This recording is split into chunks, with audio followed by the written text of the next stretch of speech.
Good morning students. मैं Mrs Sangeeta Jain Samant, associate professor in home science, government college Arai, Ajmer. आज BA part 2 की students को practical के नेक्स्ट एक्सपेरिमेंट या चैप्टर के बारे में बताने जा रही हूँ। आज का टॉपिक है भोजन सामग्री के मापन से संबंधित शब्दावली। मतलब उसका संक्षिप्त रूप क्या है और उसका वृहत रूप यानी उसका मीनिंग क्या है। और इसके अलावा हम भोजन एवं पोषण की आधारभूत शब्दावली के बारे में भी कुछ जानकारी हासिल करेंगे। तो चलिए, आपके समक्ष एक टेबल है, संक्षिप्त रूप और संक्षिप्त मतलब शॉर्ट में उसका एब्रीविएशन क्या है और उसके बगल में लिखा है वृहत रूप। जैसे टीएसपी, छोटे टी जो होता है अंग्रेज़ी का, उसको हम टीस्पून के लिए यूज़ करते हैं। फिर टीबीएसपी अक्सर कैपिटल टी के साथ जुड़ा होता है और ये टेबल स्पून होती है। टीस्पून होती है चाय की चम्मच और टेबल स्पून वो होती है जो टीस्पून से लगभग 3 गुना ज़्यादा बड़ी होती है। सी, छोटा सी कप के लिए इस्तेमाल होता है। पीटी, पीटी माने पिंट, ये मेजरमेंट, लिक्विड मेजरमेंट का एक इकाई है।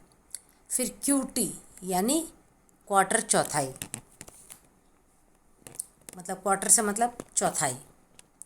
नेक्स्ट है आपका ओजेड मतलब आउंस। फिर है एलबी यानी पाउंड। नेक्स्ट आता है आपका केजी, केजी माने किलोग्राम। जी या इसको जीएम भी लिखते हैं लोग, इसका मतलब है ग्राम। GAL मतलब गैलन। ML, ML का मतलब होता है मिलीलीटर। फिर खाली L का मतलब होता है लीटर, जिससे हम लिक्विड चीज़ें नापते हैं, जैसे दूध 1 लीटर या तेल 1 लीटर, इस तरह से। फिर होता है आपका CC यानी क्यूबिक सेंटीमीटर। फिर होता है आपका माइन्यूट यानी मिन यानी सूक्ष्म, एक यानी छोटा, काफ़ी छोटा। तो ये थे कुछ प्रयोग में आने वाले संक्षिप्त रूप और उनके वृहत रूप। अब नेक्स्ट हम जो बात करेंगे वो मापक से संबंधित है कि माप क्या होगा और उसकी मात्रा क्या होगी। देखिए, 1 कप जो तरल पदार्थ 1 कप होता है वो लगभग 250 ml मानते हैं। आधा कप हम मानते हैं 125 ml, मतलब ml का मतलब मिलीलीटर। 1/4 कप यानी 62.5 मिलीलीटर। फिर है 1 टेबल स्पून। अभी हमने बताया था टेबल स्पून के लिए कैपिटल टी यूज़ होता है या TBSP भी लिखते हैं, तो वो 15 ml की होती है। फिर 1 टीस्पून जिसको हम TSP लिखते हैं वो 5 ml की होती है। आधा टीस्पून कितनी? आधा टीस्पून हो गई 2.5 ml। फिर है 1/4 टीस्पून, तो 1/4 कितनी होगी? लगभग 1.25 ml। अगर हम इसको राउंड फिगर में बात करें तो आधा टीस्पून को 2 ml बोल लेंगे साधारण भाषा में और चौथाई को 1 ml बोल देंगे। अब आती है 1/8 टीस्पून यानी कि चौथाई का भी आधा यानी कि 0.5 ml। फिर 1 क्वार्टर होता है 9460 ml, मिलीलीटर। तो ये तो कुछ माप और उनकी मात्राएं हैं। अब नेक्स्ट हमारा टॉपिक है भोजन एवं पोषण से की आधारभूत शब्दावली। उसमें पहला पॉइंट है प्यूरी।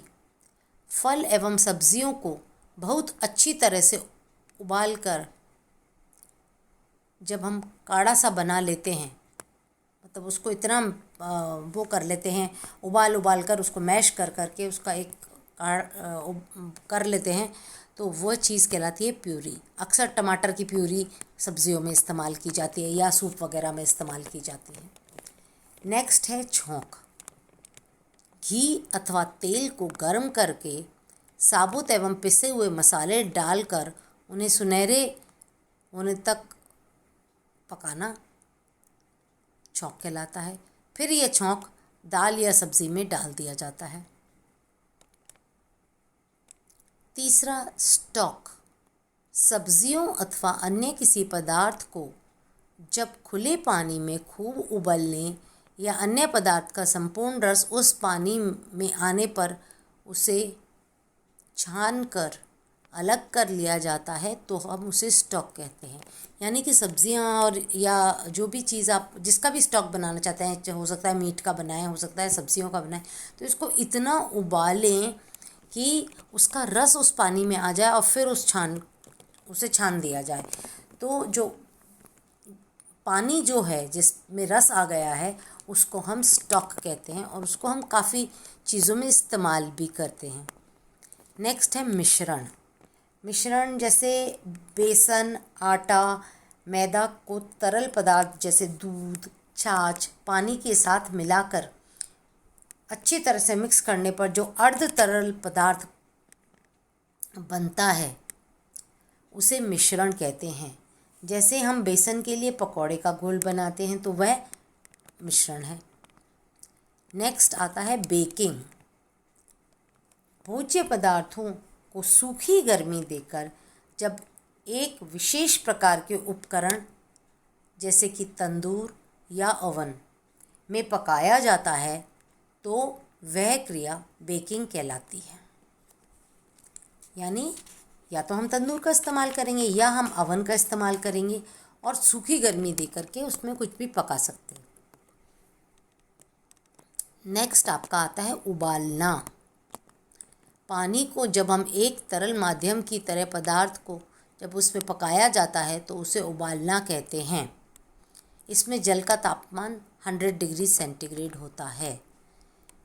किसी भी चीज़ को पानी में डाल के उबालना चाहें तो मतलब गर्म करते जाएंगे तो वह उबलने लगेगी जब उसका तापमान 100 डिग्री सेंटीग्रेड हो जाएगा। तो आप उबालते हैं, काफ़ी चीज़ें उबाल कर इस्तेमाल की जाती हैं, अंडों का उबालना, आलू का उबालना आदि। नेक्स्ट है चॉपिंग। फल व सब्जियों अथवा मांस के तेज़ धारदार चाकू से बारीक बारीक टुकड़े करना चॉपिंग कहलाता है। मतलब किसी भी चीज़ को जब हम छोटे छोटे टुकड़े कर लेते हैं, फाइन कटिंग जिसको हम बोलते हैं, तो उसको हम चॉपिंग कहते हैं। नेक्स्ट है निर्जलीकरण। इस विधि में खाद्य पदार्थों में उपस्थित प्राकृतिक नमी को पूर्णतया निकाल दिया जाता है। नमी को निकालने के लिए पदार्थ को सूर्य की किरणों से अथवा अवन की सूखी गर्मी दी जाती है। मतलब उसका अंदर का जो जल है, मॉइस्चर जिसको हम बोलते हैं, उसको हम निकालेंगे किन विधि द्वारा? या तो हम उसको धूप में सुखा करके निकाल देंगे या तो फिर हम उसको ओवन में गर्मी दे के निकाल सकते हैं। आप देखते हैं जैसे चिप्स विप्स बनाते हैं, पापड़ बनाते हैं, तो उनको क्या करते हैं, उनका निर्जलीकरण कर लेते हैं, धूप में सुखा देते हैं। तो इस तरह से अमचूर का बनाना है, उसका वो भी उसका भी धूप में पानी सुखा लेते हैं, या करेले को काट के सुखाते हैं। तो ये सब चीज़ें में निर्जलीकरण की प्रक्रिया यूज़ होती है। फिर नेक्स्ट आपका आता है फ्रॉस्टिंग। चीनी व क्रीम को मिलाकर की जाने वाली आइसिंग, जो साधारणतया एक केक पर की जाती है, केक को पूरा कवर किया जाता है, उसको हम फ्रॉस्टिंग कहते हैं। सीजनिंग। पके हुए भोजन अथवा सलाद आदि में काली मिर्च, नमक, अदरक, लहसुन का पेस्ट, सरसों आदि डालकर उसको स्वादिष्ट एवं सुगंधित बनाने को सीजनिंग कहलाता है। हम देखिए कई बार नमक, काली मिर्च ऊपर से छिड़क लेते हैं जैसे सलाद वगैरह पे, तो उसका सीजनिंग हो जाता है। पिसाई। सूखे साबुत मसाले अथवा खाद्य पदार्थ को दबाव देकर बिल्कुल बारीक कणों में यानी कि पाउडर जैसे परिवर्तित करने को हम पिसाई कहते हैं। जैसे गेहूं की पिसाई होकर आटा बनता है, चने की दाल की पिसाई होकर बेसन बनता है। तो इस तरीके से बिल्कुल बारीक उसको कणों में परिवर्तित कर पिसाई की जाती है। नेक्स्ट आपका आता है विस्क। क्रीम या अंडे को तब तक फेंटना जब तक कि वह फूल कर अपने मूल आयतन से दुगना चार गुना ना हो जाए, वह प्रक्रिया विस्क कहलाती है। तो इस तरह से हम उसको फेंटें कि उसका वॉल्यूम जो है दुगना तिगुना चार गुना हो जाए, तो वह विस्किंग कहलाता है। नेक्स्ट है स्ट्यूइंग। स्ट्यूइंग भोज्य पदार्थों को कम तरल में डालकर धीमी आंच पर खदकाते हुए स्ट्यूइंग कहलाता है। मतलब हम पानी, एक होता है उबालना, एक होता है स्ट्यूइंग। उबालने में हम पानी की मात्रा काफ़ी ज़्यादा रखते हैं, पर स्ट्यूइंग में हम मात्रा काफ़ी कम रखते हैं और उसी कम मात्रा में जो भी भोज्य पदार्थ है उसको पकाते हैं। नेक्स्ट है बारबेक्यू। भोज्य पदार्थों को सीकों में लगाकर कोयले की गर्मी अथवा भट्टी या तंदूर पर भूनना तथा तेज़ मसाले व खुशबूदार सॉस लगाकर परोसा गया व्यंजन बारबेक्यू कहलाता है। आपने देखा होगा पनीर टिक्का जैसे है, उसमें क्या करते हैं, उसको धीरे धीरे उस सीख में लगाकर धीरे धीरे घुमाते रहते हैं और सेकते रहते हैं। इसी तरीके से चिकन, मटन, इनको भी बारबेक्यू किया जाता है। धीरे धीरे इनको सीख में पिरो के धीरे धीरे कोयले की आंच पर थोड़ी दूर ऊंचाई पे रख के सेकते रहते हैं और फिर परोसते हैं सॉस वगैरह लगा के बारबेक्यू। एपिटाइज़र यानी स्टार्टर। भोजन के प्रथम चरण में परोसे गए जाने वाले भोजन जैसे सूप, जूस, फल, नमकीन पदार्थ आदि भूख खुलने के लिए परोसे जाते हैं। इन्हें एपिटाइज़र कहा जाता है।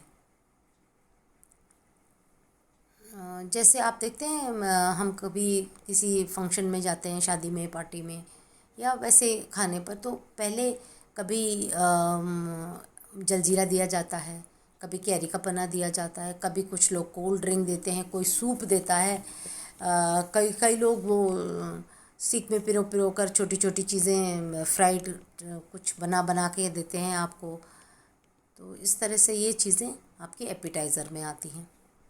नेक्स्ट है बैटर। शुष्क किसी सामग्री या आटे का किसी तरह पानी के आदि के साथ मिश्रण बनाना और उसमें कुछ मसाले मिलाना एक बैटर कहलाता है। नेक्स्ट है बीट। गोल, तीव्र, घुमावदार बीटर या चम्मच की सहायता से भोज्य पदार्थ जैसे क्रीम, मलाई, अंडा, कॉफ़ी आदि में हवा का प्रवेश करवाना ही बीटिंग कहलाता है। नेक्स्ट है ब्लांच। कुछ मिनटों के लिए उबलते पानी में डालकर तुरंत ठंडे पानी में डालना ब्लांच कहलाता है। जैसे हम कभी कभी हमें टमाटर का जब छिलका उतारना होता है तो हम क्या करते हैं, एकदम से उबलते पानी में टमाटर को डाला, फिर ठंडे पानी में डाला, तो उसका जो ऊपर का छिलका है वो एकदम से नरम हो जाता है, पर टमाटर नरम नहीं होता। तो ऐसी चीज़ों में ऐसी प्रक्रिया को हम ब्लांचिंग कहते हैं। अब आता है ब्लेंड।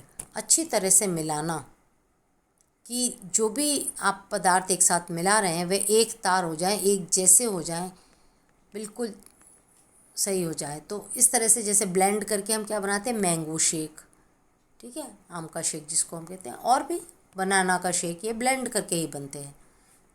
कोल्ड कॉफ़ी है। नेक्स्ट है कैरमलाइज। शक्कर को धीमी आंच पर गर्म करना जब तक कि वह पिघल ना जाए और उसमें एक विशेष रंग और गंध उत्पन्न ना हो जाए, कैरमलाइज का तरीका है या कैरमलाइजेशन कहते हैं। गहरा तलना मतलब डीप फ्राई। गरम वसा में डालकर खूब सारी मात्रा में पकाया जाना गहरा तलना कहते हैं। नेक्स्ट है बाइंड। सूखी सामग्री में तरल अथवा पिघली हुई वसा को मिलाना बाइंड करना कहते हैं। Next melt. किसी ठोस को विशेषकर घी या वसा को पिघलाने वाली स्थिति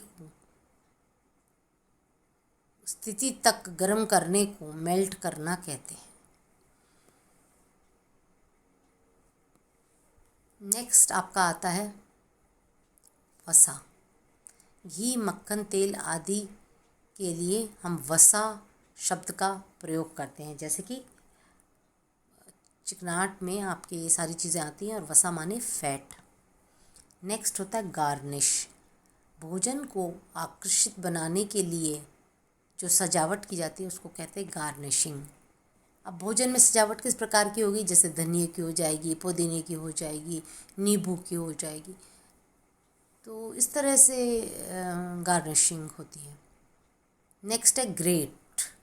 घियाकस या कद्दूकस द्वारा किसी सब्ज़ी या कोई फल को कद्दूकस करना ही ग्रेटिंग कहलाती है। नेक्स्ट है ग्राइंड। बारीक कणों में बदलना। जैसे मिक्सी में हम वो करते हैं, उनको बारीक कणों में बदल लेते हैं, किसी भी चीज़ को ग्राइंड कर लेते हैं। नेक्स्ट आपका आता है आइसिल।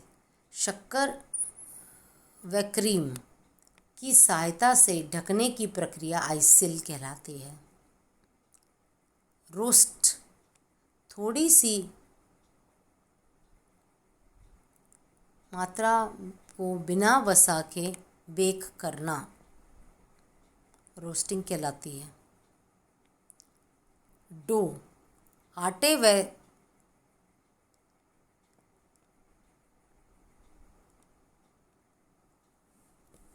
पानी के मिश्रण को गूंदकर डो बनाया जाता है। मतलब आटे के साथ पानी भी यूज़ हो सकता है, वह तरल पदार्थ कोई भी यूज़ हो सकता है, दूध भी आप इस्तेमाल कर सकते हैं। तो उसके साथ जो गूंद करके जो मिश्रण बनाया जाएगा उसको हम डो बोलेंगे। यानी हम गूंदे हुए आटे को, मैदा को, इन सबको हम डो बोलते हैं। तो ये थी हमारी कुछ प्रमुख शब्दावलियाँ। आप थोड़ा इनको समझ लीजिएगा ताकि जब हम इन शब्दों का आगे प्रयोग करें तो आपको तुरंत इसका मीनिंग समझ आ जाए। धन्यवाद।